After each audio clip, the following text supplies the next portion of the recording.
Amitabh ji, Iran और America के बीच में भीषण युद्ध की संभावना एक बार फिर से दिखाई दे रही है।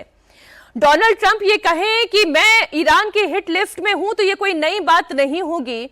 उनके सुप्रीम लीडर को जिसने खत्म किया वो तो ईरान के हिट लिस्ट में होगा ही। लेकिन ये जो परिस्थिति दिखाई दे रही है, एक तरीके का ज्वार भाटा जो ईरान के अंदर पैदा हो रहा है और इधर अमेरिका भी बारूद की बारिश कर रहा है ईरान के ऊपर, ये इस युद्ध को कहां लेकर जा रहा है? देखिए, जब ये युद्ध शुरू हुआ था उसकी शुरुआत बहुत अचानक तरीके से की गई थी। ये अकबायक शुरू किया गया था और जिस तरह ये युद्ध चला उसको शांत कराने के लिए भी एक बहुत इमीडिएट इंपैक्ट या पैक्ट चाहते थे ट्रंप। लेकिन इस समय हो क्या रहा है, जो कंफ्यूजन है या जो भी एक अंडरस्टैंडिंग में जो अप्रोच में डिफरेंस है वो है कि होर्मुज को कौन कंट्रोल करेगा। ईरान किसी भी तरह से होर्मुज पर अपना कंट्रोल नहीं छोड़ना चाहता है और अमेरिका किसी भी तरह उनको होर्मुज का कंट्रोल देना नहीं चाहता। इस शर्त पर दोनों अब तक टिके हुए हैं। एमओयू में भी इस बात का मेंशन है कि होर्मुज को कंट्रोल कौन करेगा, क्या वो ईरान और ओमान करेंगे, ये बात भी उसमें है। लेकिन 60 दिनों तक, जब तक ये एमओयू की तिथि है, तब तक वो उसको डिस्टर्ब नहीं किया जा सकता। और ईरान ये बखूबी जानता है कि अगर वो इस पर अटैक करना छोड़ दे या किसी भी तरह अपना दबाव बनाना छोड़ दे होर्मुज पर, तो होर्मुज को पहली वाली स्थिति में अमेरिका ले आने की कोशिश करेगा।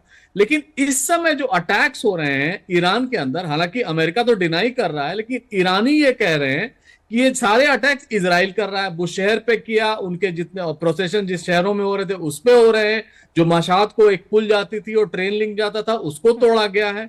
तो मुझे लगता है इस समय ईरान ये अपने लोगों को दिखाना चाहता है कि ये किसी के नहीं है। अब तो इन्होंने मारा ही था पहले सुप्रीम लीडर को, अब उनकी शोक सभा या उनके शोक में जितनी भी आयोजित कार्यक्रम है उन सबको बर्बाद करने की कोशिश कर रहा है। देखिए, तो दोनों देशों के बीच में रिश्ते तो कभी भी सामान्य थे ही नहीं, लेकिन ये एक ऐसा मौका था, खासतौर पर जब शोक चल रहा हो किसी देश में, तब इस गोलाबारी को टाला जा सकता था।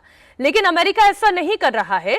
उसके पीछे आसिफ रिजवी जी, अमेरिका और इजराइल का दावा यह है कि डोनाल्ड ट्रंप ईरान की इस वक्त हिट लिस्ट में है, तो ईरान को क्यों बख्शा जाए?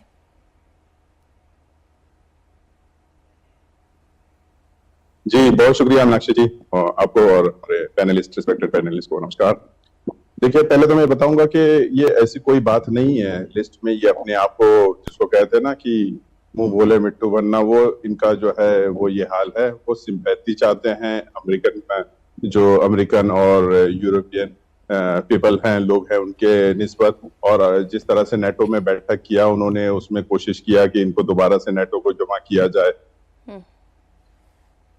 पहले तो बहुत बेइज्जती की, नेटो की बहुत इधर उधर की बातें किया, फिर अब कोशिश कर रहे थे कि लोग आए, क्योंकि इस वक्त ट्रंप एकदम अकेले पड़े हुए हैं और उधर इसराइल भी उनकी बात मानने को तैयार नहीं है। इसराइल जो इनपुट देता है वो सब गलत साबित होता है। नहीं तो आपको पता है कि डोनाल्ड ट्रंप जो है टर्की में थे, टर्की में ईरान की मिसाइल रेंज सब जानते हैं, वो कहाँ रुके थे सब जानते हैं। लेकिन ईरान चाहता नहीं इस तरह का टेरर अटैक करना, क्योंकि इनकी मानसिकता टेररिस्ट वाली नहीं है, टेरर अटैक वाली मानसिकता नहीं रखते हैं कि किसी मुल्क में इस तरह से हमला कर दें और टेरर कर दें, और इससे हो सकता है और वाकई सिंपैथी बढ़ जाएगी ट्रंप की। तो ये सब तो हरकत नहीं करेंगे। ट्रंप, आप ये कह रहे हैं कि ट्रंप सिंपैथी पाने के लिए ये सारी बातें कह रहे हैं। पूर्णिमा नाथ जी, क्या वाकई में ट्रंप सिंपैथी के लिए ये कर रहे हैं?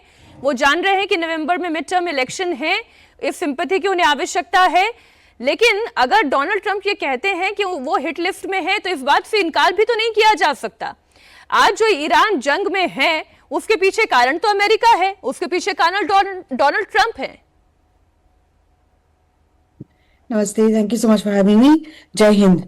आपने बहुत सही कहा है, जो ये शुरू किया है वो अमेरिका और इजराइल ने शुरू किया है। और अगर उन्होंने आज सिंपैथी के लिए भी कह रहे हैं ना, लोग उतना उनके पास नहीं जाएंगे जितना मुझे समझ आ रहा है। The idea is he already हमें दिखा दिया है कि वो, आपको याद दिला दूं, बटलर शूटिंग जब हुआ था इलेक्शन से पहले, लोगों का हमदर्दी ट्रंप के पास था और हम भी उसके बारे में बहुत बात किए थे। हमें थोड़ा सा भी आइडिया नहीं था कि वहां पे कोई फ्रॉड का कोई भी गुंजाइश हो सकती है।